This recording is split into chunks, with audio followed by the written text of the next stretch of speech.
जय श्री राम, राम राम, नमस्कार। Education system Bihar में आपका स्वागत है। आज के इस वीडियो में बिहार शिक्षक बहाली 7वीं चरण टीईटी एसटीटी के बारे में बात करने वाले हैं। टीईटी एसटीटी शिक्षक अभ्यर्थियों के लिए बड़ी खबर निकलकर सामने आ रही है। सभी विषय के अभ्यर्थियों के लिए महत्वपूर्ण है। 7वीं चरण के सभी टीईटी एसटीटी क्वालिफाइड ध्यान दें। जैसा कि आप लोग हेडलाइन देख रहे होंगे, इन सभी महत्वपूर्ण बिंदुओं पर बात करने वाले हैं।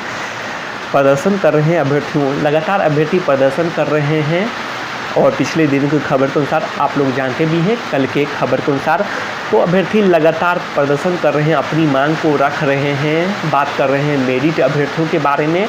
तो आप लोग जान सकते हैं, पिछले दिनों की खबर के अनुसार बात करें तो एफआईआर की खबरें निकलकर सामने आई थी, उसके बाद गिरफ्तारी की भी बातें निकलकर सामने आई थी, उसके बाद सभी छूट भी गए हैं मेरिट के जो भी अभ्यर्थी हैं। तो आशा करते हैं सभी छूट गए होंगे। तो ये सभी जानकारी हैं। तो प्रदर्शन कर रहे हैं अभ्यर्थियों पर एफआईआर और आप लोग देख रहे होंगे ये सभी जानकारी खान सर और जो भी हैं।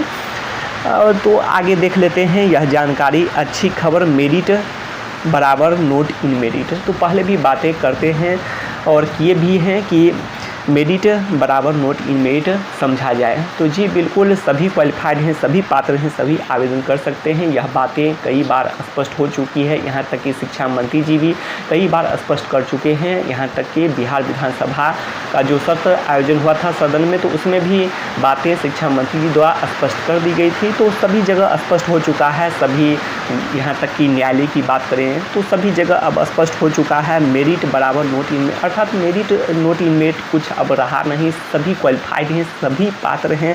तो यह समझना चाहिए और सभी को एकजुट होकर रिक्तियों की संख्या को बढ़ाने के लिए प्रयास करना चाहिए, न कि मेरिट नोट इन मेरिट में जो लगातार बातें होती रहती है यह होना चाहिए।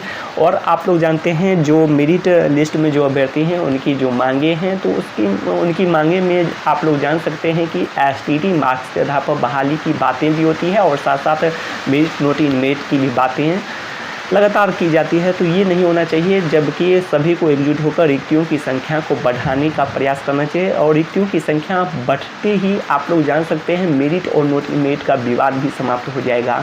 तो पूरी तरह से रिक्तियों की संख्या ही अहम है। और सभी विषय की बात करें, अन्य सभी विषय में नौकरी पूरी तरह से पक्की ही है।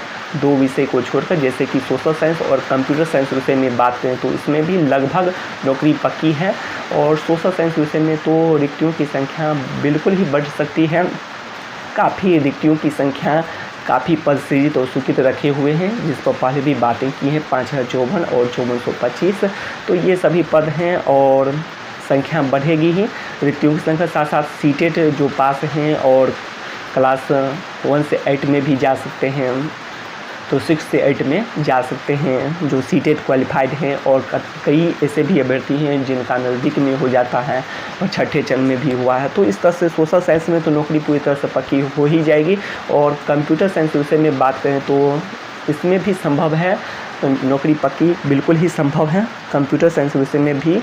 और जान सकते हैं आप लोग भी कैसे संभव है, जिसके बारे में बातें पहले भी कर चुके हैं, इसीलिए ज़्यादा बातें नहीं करना है। और तो सभी को एकजुट होकर रिक्तियों की संख्या, जो विद्यालयों की संख्या 9000 से भी अधिक है, 9360 है, तो इस अनुसार से रिक्तियों की संख्या कंप्यूटर साइंस में बढ़े और कंप्यूटर साइंस में और भी पद सृजित स्वीकृत हों। और अभी पद स्वीकृत की बात करें तो 3000 के आसपास है, 2673, और इसकी संख्या बढ़कर 8500 से 8700 हो सकता है। और सभी बहुत सारे व्यक्ति डॉक्यूमेंट वेरिफिकेशन में बाहर होते हैं, जिस पर पहले बातें कर चुके हैं। तो नौकरी पक्की हो सकती है। आपस में एकजुट रहने की जरूरत है, न कि जो लगातार विवाद होता है, मेरिट नोट इन मेरिट का लगातार विवाद बढ़ता जाता है, तो ऐसी की जरूरत नहीं है। तो इसी के साथ साथ वीडियो को समाप्त करते हैं यहीं पर। शिक्षा से संबंधित तमाम जानकारी के लिए सब्सक्राइब करें एजुकेशन सिस्टम बिहार।